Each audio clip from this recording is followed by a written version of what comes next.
I'm back. I don't love doing a part two, but I left two things out that the Lord had showed me to share. I left them out of the video, and I was just going to leave them out, but I feel like they're pertinent. And I know not a lot of people watch the second part, but like I said in the first part, if even one person watches it and this is what you needed to hear, then I don't want to leave that out. So I'm going to be obedient to the Lord. This will be short, but there were a couple points I wanted to make. In that first video, I got off track. I started talking about how I'm a worshiper. I love to worship the Lord in song.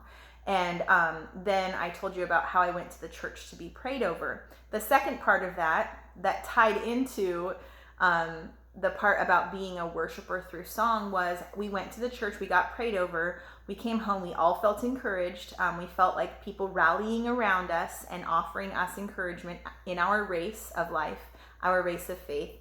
So then I come home feeling strong, feeling encouraged.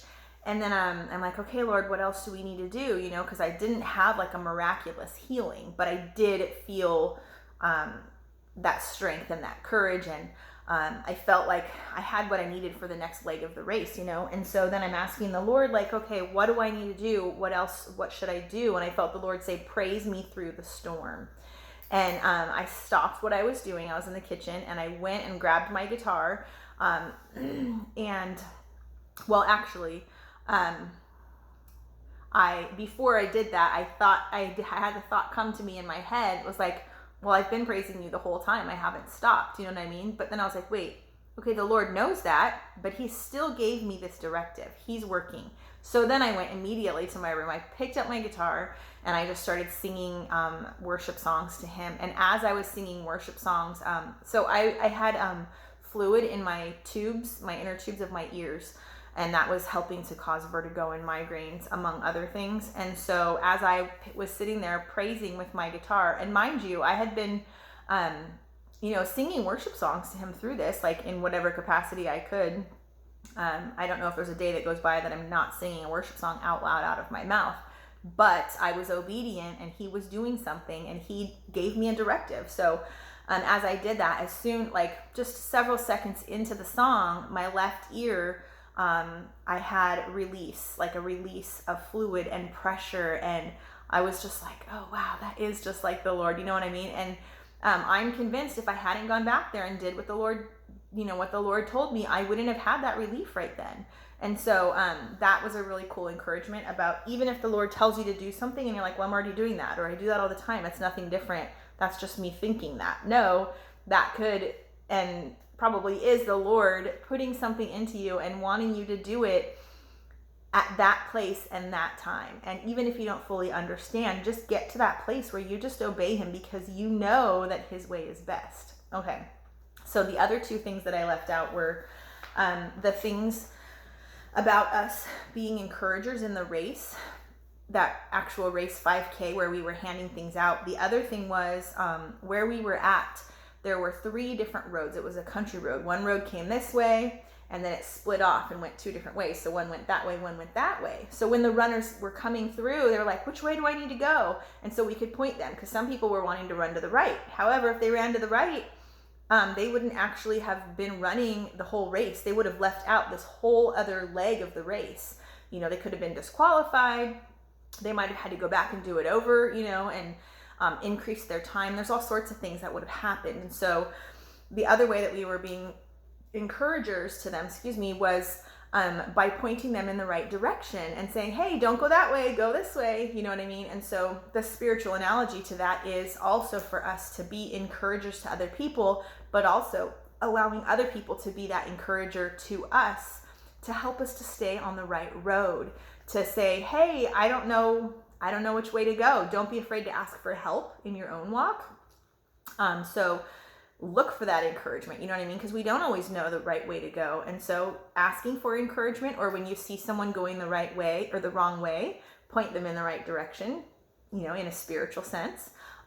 It could be new believers. It could even be other mature believers. Just because people are more mature believers doesn't mean that we always know what to do. It doesn't. We still need each other. We don't outgrow that in our faith walk, about knowing which way to go. And along with that, we went to along with that point of not always knowing which way to go, even things that we have known in the past or that we have walked through or that the Lord has taught us in the midst of a storm, in the midst of a trial and a really hard time, it's easy to forget those things, you know? And so even if it's something that we knew before, we knew really well, or we were really strong in, there can come a new season in life where you're not that anymore, and you could have forgotten or became weak in that area or whatever, because life is like this. And so we went to a talk the other day at our church. There's a local youth pastor, and he was sharing his story and his testimony. He lost his son this year in January. He lost his 16-year-old son to suicide. So he shared his story and he shared his testimony, and he was encouraging the kids, to not do life alone and to ask for help when they need it and different things, and encouraging them about God's love for them and that sort of thing. And he said something in there, and he said, I'm paraphrasing, but it was along these lines. He said, because he was saying, even people who have looked strong or have looked like they had a strong faith walk, or they knew God. Oh, he was talking about his son. His son would encourage people, and people were sharing stories with this grieving father of how his son had encouraged them not to commit suicide. And he was like, how could my son, we just lost him to suicide. However, he was talking other people out of suicide, and he was saying, how could this be? And so he said this, he said, sometimes, and I would add many times, when things get difficult and Satan starts attacking, it's very easy to forget the things that we know. So he was applying that to his son, like his son knew that there was hope in Christ. His son knew that God loved him. His son knew that he could reach out and get help, but his son was going through a struggle or many struggles.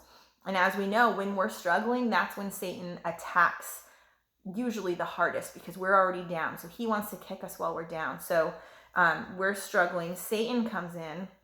He starts attacking us through thoughts that are coming, or through actions against us, or whatever. However, he decides to wreak havoc on us at that time. And he was saying it's very easy to forget what we know. And so that was the other part about this race, is pointing him in the right direction. Even if in the past we've known the right direction to go, things can happen in life that are really difficult.